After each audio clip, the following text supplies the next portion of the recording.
Welcome to the brand new U.S. Senate 2024 map prediction. Let's get right to it. So just looking at the floor that the Republican Party has, you'll notice right away that they've got pretty much 48 seats locked in. And I'll even take it a step further. I think they're pretty much guaranteed to win, obviously, West Virginia, but also the state of Florida as well. Now, if you ask the average American who is running in Florida, they could say maybe Marco Rubio, but not the opponent, okay? Nobody knows. Even I don't know.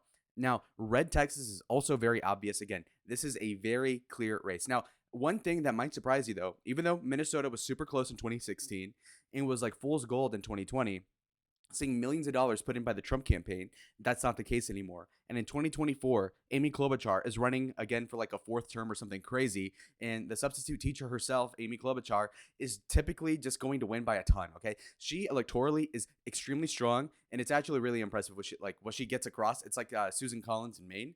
It's really kind of like you would expect it to be within 5 points, but realistically speaking, I think Minnesota is going to go super blue, safe blue even, just because of the incumbent right there, okay? Now, the next state that I want to talk about today has to do with Montana. So Montana, obviously, is a state where John Tester is like a conservative Democrat, whatever you call that.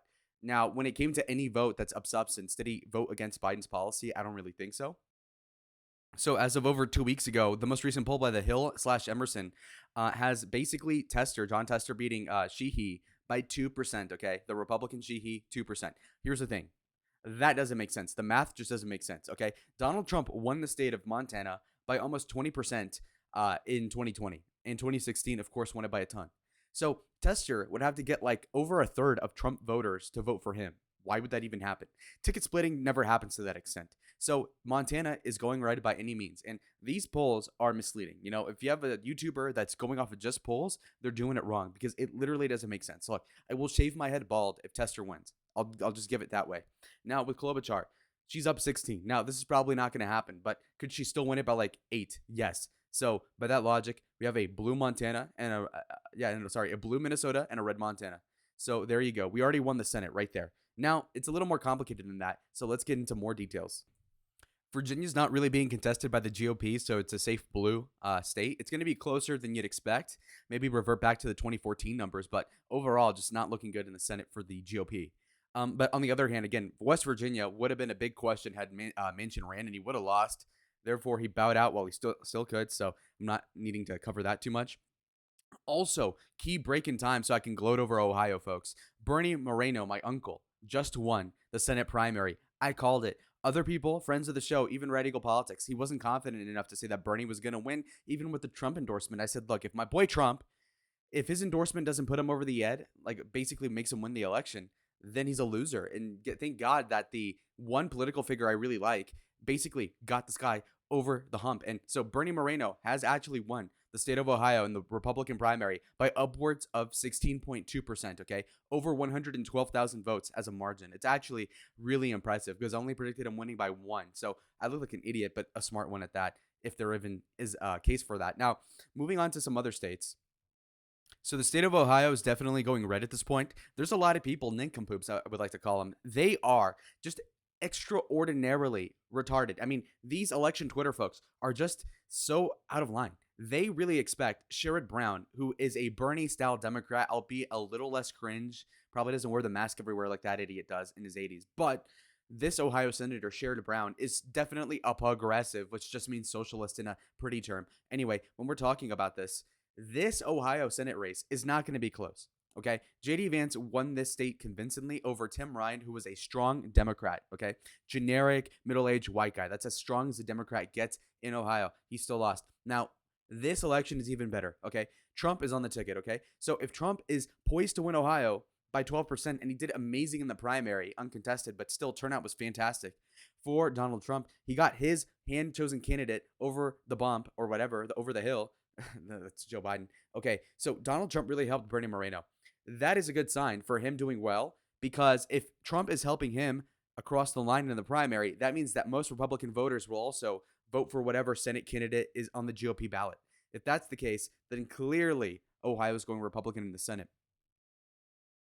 So that's 52 seats for the Republicans, but we have New Mexico. Now, this is bad news for the GOP. If you look at who's even running in New Mexico, we don't even have any polls to base this off of on this website on RCP aggregate. Now, when you look at the race on Ballotpedia, which is basically like a police file record. I mean, it's like the most barren website possible, but it does give you the facts. You'll have people like Martin Heinrich, who's a pretty strong candidate in this case, really good looking, no homo. Now, Martin Heinrich is definitely going to win as the Democrat. I tell you why, because do you recognize a single one of these candidates on this primary election for Republican nomination? You don't. These are losers, okay? Mark Ronchetti would be the only guy worth covering, but he doesn't even run.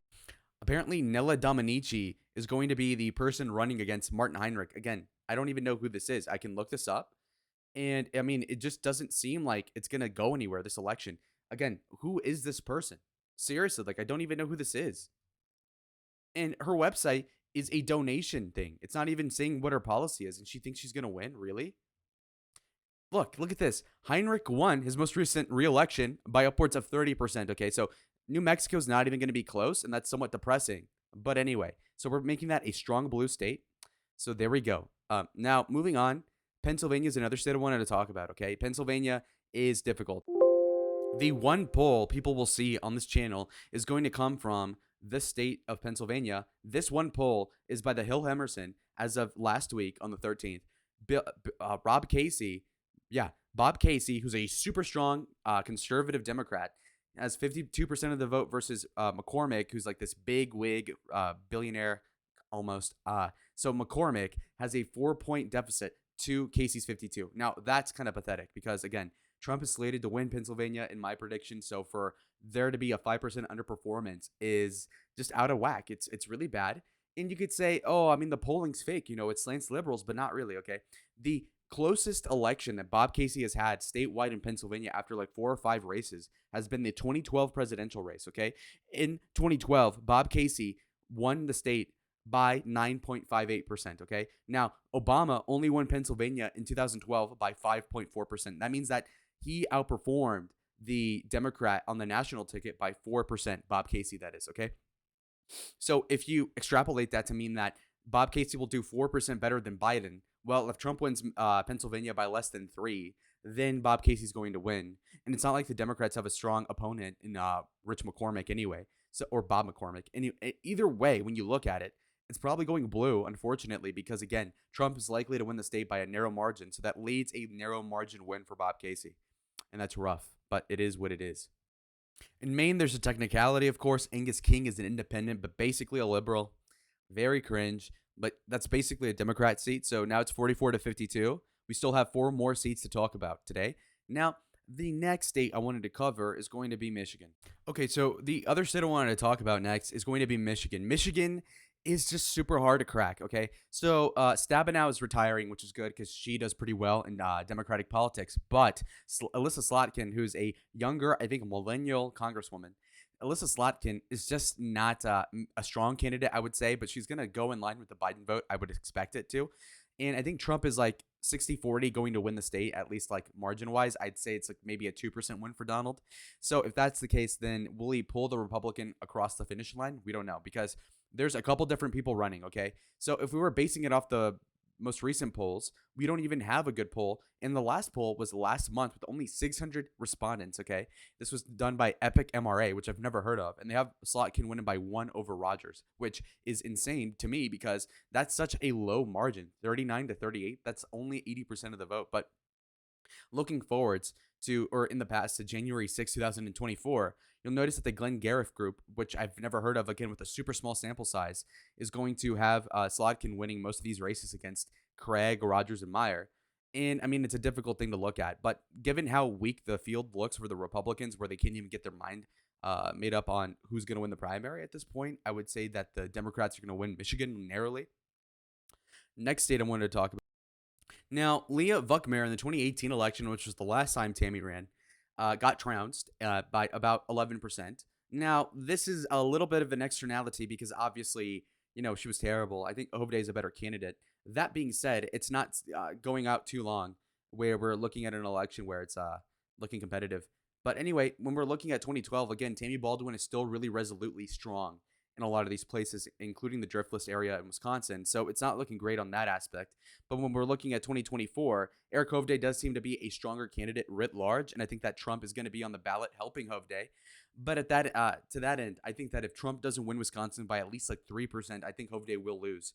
If that's the case, then we're leaving it blue for now. So we've got two more Senate elections.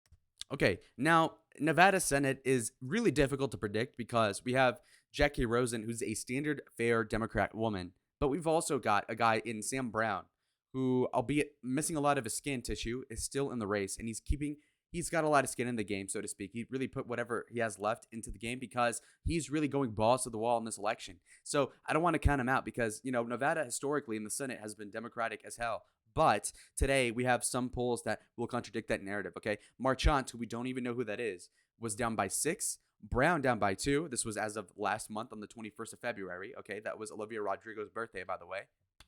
All right, let's look at the other Senate predictions that are more recent. So we have ones as of 2 days ago. We have 3. Okay, we have Brown up in the primary over Marchant, so he's likely to be the nominee. But what's more than that is that we have an election poll as of 2 days ago, showing that Rosen is up 6 over Brown. Now, this has a lot of undecideds, obviously. If you had 35% to 41, that's only 76. So that leaves plenty opening for Brown to make up the difference. Anyway, looking even more recently, as notable as yesterday, we have Rosen over Brown by only 2%, which is crazy. Now, in that same state, we have Trump up in Nevada by a lot. Okay, when we look at the facts, folks, Trump is up by 4.3 in the state of Nevada, and he's leading a whole cacophony of different polls in the state. So on one hand, the pollsters are wanting you to think that there's going to be a 6% difference between Trump and Sam Brown, okay? Where Brown is -2, Trump is positive 4.3. I don't see it as that being the case. So there really isn't a reason why somebody would vote for Trump but not the Senate candidate. So if that's the case, I think if Trump wins the state by more than 2, Sam Brown wins. And so if he's projected to win it by over 4, then that would lead you to think that they're winning Nevada. Now, the most important state in this case is going to be Arizona. Now, for months, I've been forecasting this as a 3-way race between Kyrsten Sinema as an independent centrist lesbian. Anyway, and we also got somebody who is super far left in Ruben Gallego. Now, Ruben Gallego is a guy who's 5'7", and he's not like a Chad 5'7". He's like a weak, meek, like hamster, like G-Force level, basically slovenly build 5'7". And so this guy, Ruben Gallego, is far left, okay? This guy is just in another world, basically like Dalisto Bernie Sanders, okay?